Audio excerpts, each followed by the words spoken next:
Hello there everyone and welcome, it is Niran here, and today it is time for yet another FIFA 17 Career Mode 2030 video. The sort of mini-series where I've simmed forward into the 15th season to see how the world of football has changed, how the best players in the world have declined or retired, and how some of the younger players have then developed into some of the best players in the world, how teams have changed, just how wages and transfer values have changed and all that sort of good stuff. And there's some very interesting stuff in this episode as well. We've had multiple things happen so far that I didn't expect. 99 attributes everywhere, James Rodriguez having one pace, Norwich being statistically better than Barcelona. If you want to see those things, then a link to all of the previous Career Mode in 2030 videos will be in the description. I've also done this for Career Mode in 2020 and in 2025 as well, and I'll be making a playlist, sorry, for those videos as well, so you'll be able to access them a little bit more readily. Nevertheless, we're going to jump into some of the best players in the world at this point in the save that we haven't seen so far. The first of which is Isaac Rios Lozano, 90 rated centre-back from Malaga. 99 sprint speed, 99 strength, 98 jumping is probably all you really need to know. He's got very good defensive stats as well, but he's an absolute animal. I think he's basically the perfect centre-back realistically. We've got Jeff Fritz here, who is a Chilean left winger from Athletic Bilbao. I get the feeling he is Sanchez's regen. Not all of these players are regen, some of them are just randomly generated young players, but I think that guy is a regen of Alexis Sanchez playing for Athletic Bilbao. We've got Pierre-Michel Wekesa next, left mid, 89 rated 25-year-old from Hamburg. Interestingly enough, Hamburg already have Ribery's regen, so they've got two really high rated left mids. One's 87 and one's 89, and Wekesa being the best of those. Finding some of these really good players just randomly actually by searching for world-class players on the GTN scouting. We've got Jon Ander Crozas Luque as well here, with some very good stats, including 99 short passing, which isn't bad for a centre mid, and 99 ball control, also ridiculous. I think it was strength or acceleration, one or two. Next up is Reece Hughes of Villarreal. No prizes for guessing who a Welsh right winger playing in Spain is the region of. It is obviously Gareth Bale. He's 91 rated, 27 years of age. Ridiculous physicals page, as well as 99 ball control and 99 finishing, weirdly, for a winger as well. Now we've got Diego Ribeiro de Freitas, who plays for Bologna of all teams. 88 rated left back, 30 years of age. Don't know where he's from, but guessing by his name I would say he's probably Brazilian. Maybe a Marcelo regen? Don't really know. He might just be a randomly generated player. 99 ball control, 99 dribbling. I've noticed a lot of players seem to have ridiculous ball control for some reason as a stat. Next up though is Nikola Berlek, who is a Croatian centre mid playing in Spain. This could be, I don't know whose regen this is. This is either Rakitic, obviously, or Modric. Judging by the age, I would say it's probably Rakitic. But he's playing for Sevilla Atletico. You can't see it because of the terrible text. But he's playing for Sevilla's B team, which I suppose is why they're doing so well in La Liga. Now, I have decided to sim to the end of Season 15, so you can now see how things have developed in terms of league tables. And you saw there just briefly that Schalke actually won the Champions League this season, 3-2 against Manchester United, who are the only club team with a 5-star rating. So very well done to Schalke for winning the Champions League. And Bologna, with the help of that 88 rated left back, actually won the Europa League. Titanic semi-final for them.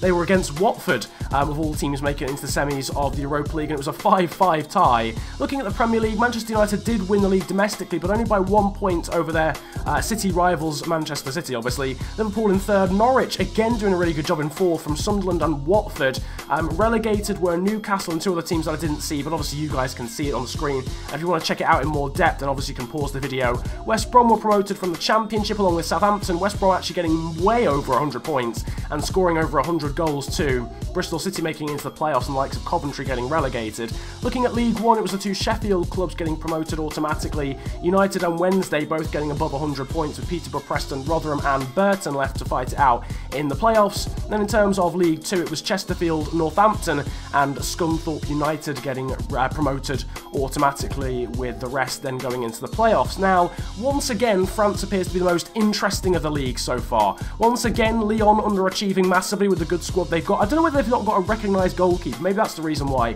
But the main story here, Olympique Marseille, one of the biggest teams in France, getting relegated in 20th place at the end of the 15th season. Not just relegated in last, and comfortably last as well. The Bundesliga was an interesting campaign this year as well. Bayer Leverkusen winning, not the standard Bayern Munich or Borussia Dortmund. In terms of the Netherlands, PSV Eindhoven winning there by 1 point over Feyenoord, then Utrecht and Ajax, who had a goal difference of plus 52, yet only came fourth in the league. Quite astonishing. Sporting CP won in Portugal from Benfica, Marítimo, Vitória Guimarães and then FC Porto, and in Russia. Now, Russia was an interesting one. This confused me. Krasnodar won the league from CSKA Moscow, but they have a worse goal difference, so I don't know whether, and they're joint on points, so I don't know whether that's because in Russia it's decided on like head-to-heads, but I thought it was decided on goal difference, whatever the circumstance. Anderlecht won in Belgium from Mechelon, and Genk, that was a suggestion or a recommendation in the comment section. A few people wanted to see that. A few people wanted to see how Australia was turning out. Melbourne Victory are top of that from WS Wanderers, and in the Republic of Ireland, or the Airtricity League, I don't think this league has finished, but it won't finish before the end of Season 15, unfortunately, but it's very close between Cork City, Shamrock Rovers, and Dundalk, which is quite cool. Only 1 point separating 3 teams, so if anyone has any suggestions again for teams or leagues they want to see in a 6th and final episode, I promise that will be the final one, then drop them in the comments section. I'll be sure to do that. Here you can see Bologna in the background. We're now going to start looking at teams, and we're going to focus on Italy first of all, because we haven't really looked at teams from Italy so far. Bologna with a very good side. It's unsurprising to see that they won the Europa League. Cagliari as well, 4.5-star side. They've improved massively. Empoli are 4-star. Don't know how they're really not 4.5, because they've got some very good players. A few 80 rated players, an 84 two 84 rated centre mids, and also an 86 rated right back, so I feel as if they've been done dirty a little bit there. I feel as if their star should be a lot better, especially when you look at Fiorentina's team, which arguably is worse. The son of the great Hagi still playing there at right mid and 78 rated. Hellas Verona here, pretty average side really, one decent winger, but then an 87 rated centre back called Marchigiani and an 89 rated goalkeeper called Strada. Inter Milan, 4-star team. They're just not amazing, to be honest with you. Decent centre-back and a very good striker, actually, 85 rated striker. I'm guessing his name's Jimenez. That would, I imagine, be Mauro Icardi's regen, or a pre-gen, given that he's playing for the same team. I may do a video actually explaining pre-gens and regens. Either that, or there'll be a link in the description from someone, I think B Monus has done a video about that. So if he's done a video like that, I'll leave a link to it for people who aren't so sure what that means and what the connotations are for the difference between a regen and a pre-gen. In the background there you can see still the rest of the Italian sides, the likes of AC Milan, Juventus, Napoli, still very much powerhouses in Italian football even at this point. It's only really Roma that have dropped off the cliff. Palermo actually looking pretty decent as well, 87 rated centre-back, decent centre-mid there called Muric as well, 4.5-star. Roma, however, have been done dirty a little bit when it comes to regens and whatnot. They've got a decent captain, Pereira's 84 rated, but apart from that, a pretty average side for them, hence why they did so badly in Season 14, only coming like 17th in the league or something. Sassuolo looking pretty good, Domenico Berardi still playing, although he's declining massively. Got a good left back there, a good left winger, and a very good striker at 87 rated. And then finally we've got Udinese. Nothing really special about this lot. They have got Simone Scuffe in goal, and he is 85 rated.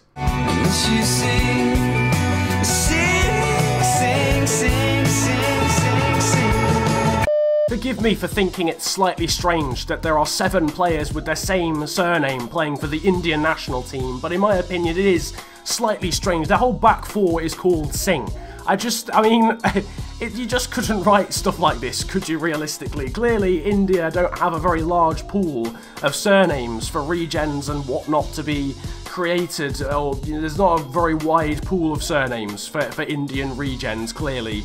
EA, can you please, for the love of God, sort that out? Because I'm fed up of seeing everyone having the same. I mean, literally, there's about, if you search a certain name, there will be 10 of that player. I remember searching for Shea Ojo, and there were about 7 other Ojos. It's like, well, come on, can we have a bit of originality? In the background, though, you're seeing some more national teams. I think it was Denmark, Finland, and Russia were suggested. Portugal have got a very good side. Like, that is a World Cup winning side with Ronaldo's regen in there as well, and some other very good players as well. 5-star rated. Ireland, someone asked me to put Ireland in. They've got a very good player called Seamus Caruthers, who we've seen previously. He plays for Middlesbrough in this save, and he's 87 rated. They've actually got a very good side. Scotland as well was something else that was suggested in terms of international sides. And then just a slightly more off-the-cuff one before we go into the really obscure leagues like flipping Norway and Poland next episode. Brondby IF here you can see in the background from Denmark. Now, there's a little bit of a backstory. Now, I don't know if this is actually true. They've got a guy up front called Agger. Now, I'm guessing he's from Denmark because the only player called Agger on the game is from Denmark, and that's Daniel Agger. And now Daniel Agger started his career, I think, or he's ended his career certainly at Brondby after playing for Liverpool for so many years. I don't know if Daniel Agger does actually have a son that plays for Brøndby as a striker. I don't know if he's a real player, but just there was a player called Agger. I would love it if the game had actually thought, you know what, let's make Daniel Agger's son play for Brøndby, which is the team that he started his career and ended his career at, or in terms of his dad anyway. Daniel Agger would be like 50 years old at this point in the save. I just thought it was perfect. Like, perfect age, perfect team, perfect nationality, everything. I just thought it'd be quite a cool story if that is the case. I mean, it's very much random, it's very much a coincidence, but I just thought it'd be quite cool to include as a bit of a backstory. But nevertheless, that is the end then of career mode in 2030. If you've got any suggestions, or you've got any teams or players or leagues that you want to see in the next episode, drop it in the comment section below. Subscribe if you're new to the channel, and like this video if you did enjoy it. But it's been a pleasure ranting at you guys today. Have a great day, enjoy yourselves, and goodbye. I got noise.